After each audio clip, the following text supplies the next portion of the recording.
Hello, আসসালামু আলাইকুম। আমি শিখা। আমার চ্যানেল শিখা হোমটেলসে আপনাদের সবাইকে স্বাগত জানিয়ে আরেকটি নতুন ব্লগ শুরু করছি। আশা করি আপনারা সবাই ভালো আছেন। আজকে সকাল থেকেই ব্লগটা শুরু করছি, আর সকাল হলেও এখন কিন্তু প্রায় 8টা বাজে।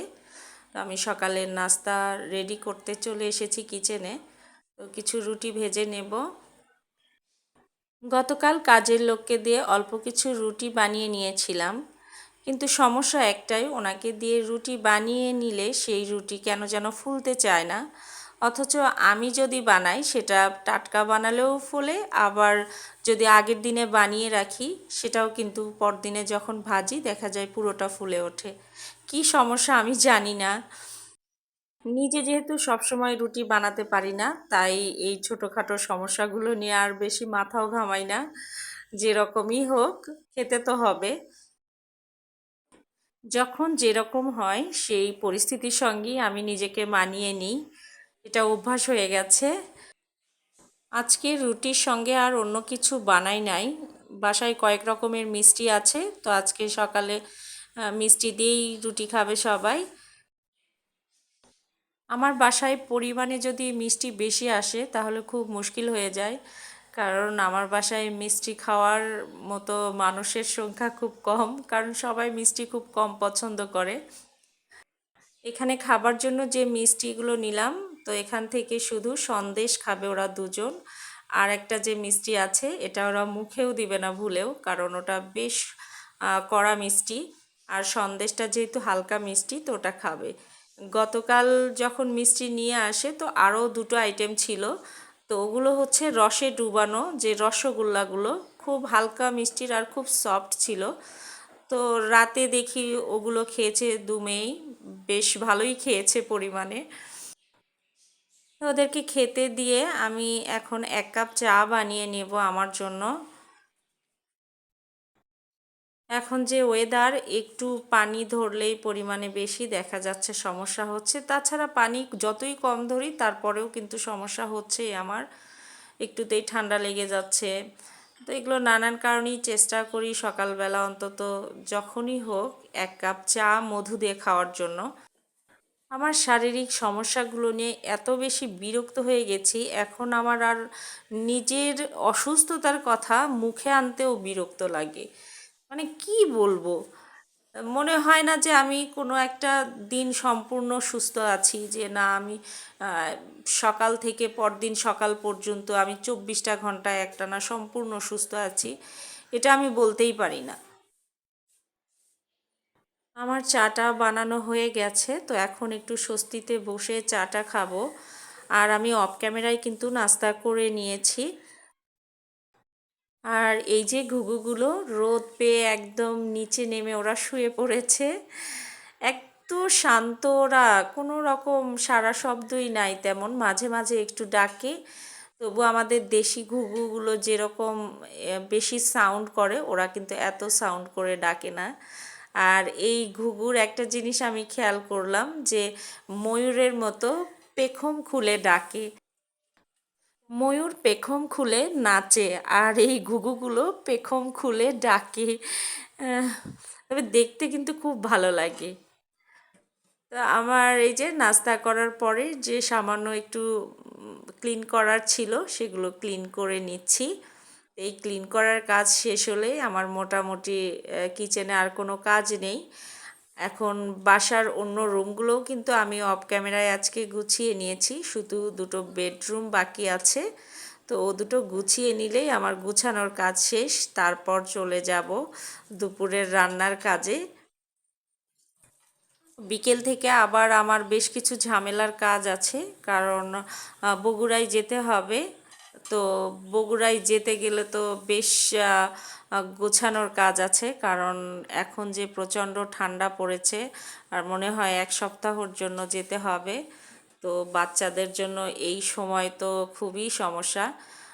বগুড়ায় আমি যখন থাকতাম, ছোটবেলা থেকে বড় হয়েছি, তো ওই ওয়েদারের সঙ্গে তো আমি অনেকটাই অভ্যস্ত। যদিও এখন গেলে আমার সেই অভ্যস্ততা আর কাজ করে না তেমন, কারণ দীর্ঘদিন বগুড়ার বাইরে আছি যেহেতু। আমার বাচ্চারা যেহেতু বগুড়ায় থাকে না, তাই এই ওয়েদারের সঙ্গে ওরা আসলে অভ্যস্তও নয়।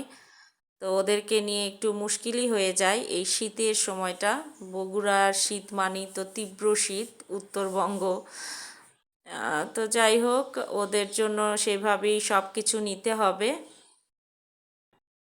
বেডরুমগুলো গুছিয়ে নিয়ে আবার ছোট মেয়ের জন্য অরেঞ্জ রেডি করতে এসেছি। ও আবার এভাবে খোসা সহ খাবে না, প্রত্যেকটা স্লাইস আলাদা করে খোসা থেকে দিতে হবে। আমার শ্বশুরের কাছ থেকে ও এই অভ্যাসটা করেছে। আমার শ্বশুর বলতো যে তার নাতনির নাকি খোসা সহ খেতে সমস্যা হবে, তো এভাবে খোসাটা আলাদা করে ওকে খাওয়াতো। তো ওই অভ্যাসটা ওর এখনও রয়ে গেছে। আমার বড় মেয়েকেও এভাবে উনি খোসা ছাড়িয়ে খাওয়াতো। তো আমার বড় মেয়ে তো এখন বেশ বড় হয়ে গেছে, তো এখন আর সে ওভাবে খায় না। কিন্তু ছোট মেয়ে আর ওর অভ্যাসটা কোনোভাবেই চেঞ্জ করছে না। তো আমার জন্য একটু মুশকিলই হয়ে গেছে। ওকে খেতে দিয়ে আমি কিচেনে চলে এসেছি। অলরেডি রান্না কিন্তু আমি বসিয়েছি। আজকে টাটকিনি মাছ দিয়ে সিম আলু দিয়ে রান্না করব, আর মুরগির মাংস ভুনা করব। ফ্রিজেও একটু তরকারি আছে। তো মুরগির মাংসটা আজকে হাতে মাখিয়ে রান্না করব, তো সে কারণেই মশলাটা রেডি করে নিচ্ছি। আমার এই মশলা জারগুলো অনেক আপুদেরই খুব পছন্দ। তো আমার এই মশলা জারের ছোট্ট একটা সমস্যা আছে, সেটা হলো হলুদ যে জারটাতে রাখবেন সেখানে হলুদের রঙটা পার্মানেন্টভাবে বসে যায়। গ্লাস জারে যদি হলুদ রাখেন তাহলে কখনোই সেই জারে কালারটা বসে যেতে পারে না। আর এগুলো যেহেতু গ্লাস জার না, এগুলো হচ্ছে ফাইবার, তো এগুলোতে কিন্তু হলুদের কালারটা একদম পার্মানেন্টভাবে বসে যায়। আর একটা সময় পরে ওই কালারটা আপনি কখনোই উঠাতে পারবেন না, আপনি যা কিছুই করেন না কেন। তো অন্য মশলা রাখলে অবশ্য কোনো সমস্যা হয় না। আমি সব রকমের মশলা মাংসের সঙ্গে দিয়ে হাতে মাখিয়ে আজকের মাংসটা রান্না করব। তো মাংসটা মাখানো হয়ে গেছে। মাখানোর সময় মাংসে আমি কোনো পানি দিব না। পেঁয়াজ থেকে আর মাংস থেকে যে পানিটা বের হবে তাতেই আমি খুব ভালোভাবে কষিয়ে নেব। তো এদিকে মাংসটা বসিয়ে দিয়ে এসে আমি টমেটো আর পেঁয়াজটা কেটে নিচ্ছি, সালাদ করব। আমার হাজবেন্ড শুধু টমেটোর সালাডটা খায়। আমি আবার টমেটো, শসা, গাজর সবগুলোর সালাদ খেতেই পছন্দ করি। তবে টমেটো আর শসারটা খেতে বেশি পছন্দ করি। গত কয়েকদিন আগে একটা সমস্যার কথা বলেছিলাম আমার চ্যানেলের, যে আমার ভিডিওর ভিউজ কেটে দিয়ে ভিডিওটা ফ্রিজ করে দিয়েছে। তো আমার এই সমস্যাটা কিন্তু বেশ কয়েকটা ভিডিওতেই হচ্ছে। গত 3টা ভিডিওতে পরপর একই সমস্যা হয়েছে।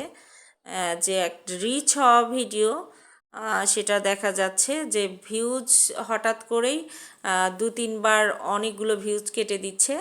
দেওয়ার পরে আমার ওই ভিডিওটা তখন স্লো হয়ে যাচ্ছে, মানে এমন অবস্থা যে একদম ফ্রিজ হয়ে যাচ্ছে। কিছু ভিউয়ার্স আছে তারা ভাবে যে আমি একটা কমেন্ট করলেই হয়তো উনি বুঝে যাবে যে আমি ওনার ভিডিও দেখেছি, কিন্তু উনি এইটা বোঝে না যে ওনার কমেন্ট করা দেখলেই বোঝা যায় যে উনি আদৌ ভিডিওটা দেখেছে কি দেখেনি। গত একটা ভিডিওতে এরকম হয়েছে যে আমি ভিডিওটা আপলোড দিয়েছি ঠিকই, কিন্তু তখনও আমার ভিডিওটা পাবলিশ হয় নাই। কিন্তু একজন ব্লগার এসে কমেন্ট করে গেছে যে আপনার ভিডিওটা খুব সুন্দর হয়েছে। তো আমার ভিডিও যেখানে পাবলিশই হয়নি, আমার ভিডিও উনি দেখতেই পারেনি, তাহলে উনি কি করে বুঝলো যে আমার ভিডিওটা খুব সুন্দর হয়েছে? তো কি আর বলবো, আসলে এখানে বলেও কোনো লাভ হয় না। যারা যেমন মেন্টালিটির তারা সেভাবেই চলবে, সেভাবেই কাজ করবে। তো আমার দুপুরের রান্না কিন্তু হয়ে গেছে, সব কিছু রেডি। এখন মেয়েদেরকে একটু খাওয়াবো। আজকের রান্নাটা আপনাদের সঙ্গে শর্টকাটই শেয়ার করলাম, কারণ আজকে তেমন কোনো রান্নাই নেই। আর যে রান্না এগুলো আপনারা সবাই পারেন, তো ওগুলো আর ডিটেলে দেখানোর মতো কিছু নেই। আজকের মতো ভিডিওটা এখানেই শেষ করছি। আপনারা সবাই ভালো থাকবেন, আমার জন্য বেশি বেশি দোয়া করবেন, আমি যেন সুস্থ থাকতে পারি এবং আপনাদের জন্য ভালো ভালো কন্টেন্ট প্রেজেন্ট করতে পারি। নেক্সট ভিডিওতে আবারও কথা হবে। আল্লাহ হাফেজ।